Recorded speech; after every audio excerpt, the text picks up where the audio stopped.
So mo ni guys, ang kuan guys, ang isa sa mga tourist spot diri sa Moa, ang gitawag na mo og Curtain Falls.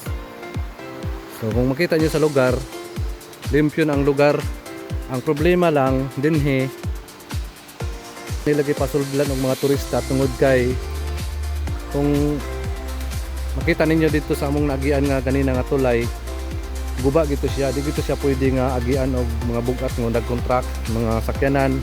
Ang pwede lang gid ato mo agi is kuan lang motor, pero bisan pa og motor gani medyo delikado gyapon siya.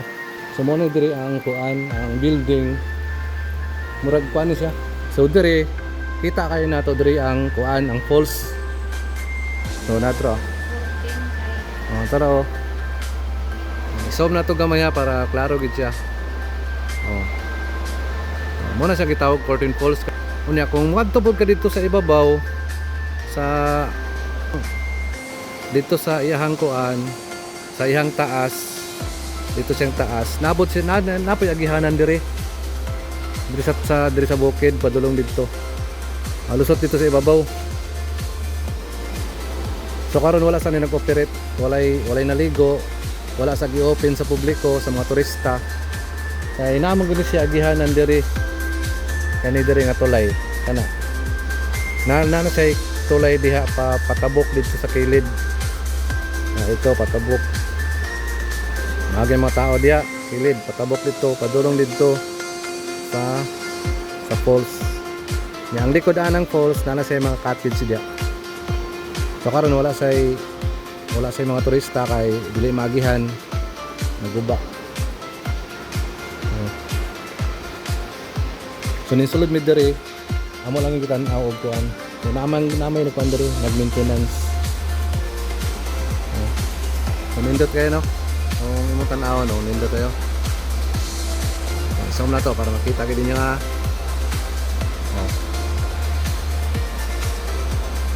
Ana diha ang kanang kilid ana diha sa sapa na say mga gihimo nila nga tulay para agianan sa mga turista padulong didto. So nindot kay maligo dito sa kanang ubos gyud ang falls kay naa siya murag kuan diha.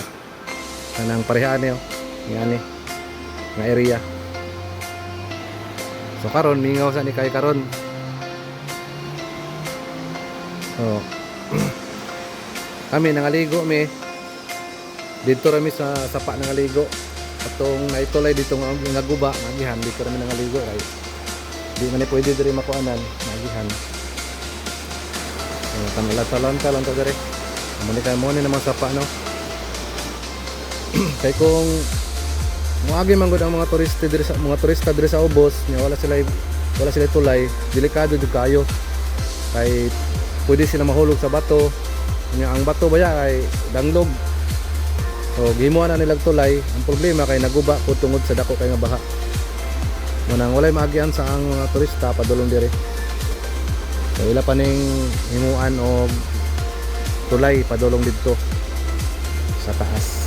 So mara na guys ang upgrade sa Curtain Falls. Limpyo man ang lugar, may maintenance. Ang problema ang agihanan lang ang problema.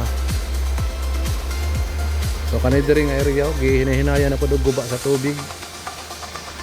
Kani nga area. So kani nga tubig gikan dito sa bukid taas. So karon walay ligo. Sayang kayo ang panahon kay summer time pitong inita. Daghan unta kay mga ligo diri. So na suroy ra mi diri nga ligo pud sa sapa. Tapos mi dito sa ubos. Kana.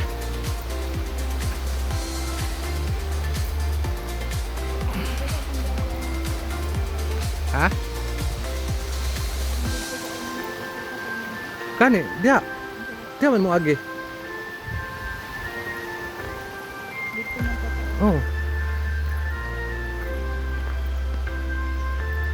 Area sa ako no.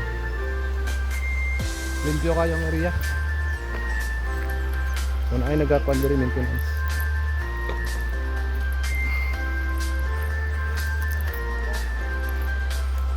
Init kayo kayang init. Kani pag ani naman sa una kani nga building wala pa ni. Ano nga building oh, wala pa ni siya nga building karon duha na building diri. Kani siya ug katong dito. Sa babaw. So, duha na building. Mura nang update karon diri sa Curtain Falls. Close sa Curtain Falls, wala iligo para sa mga turista.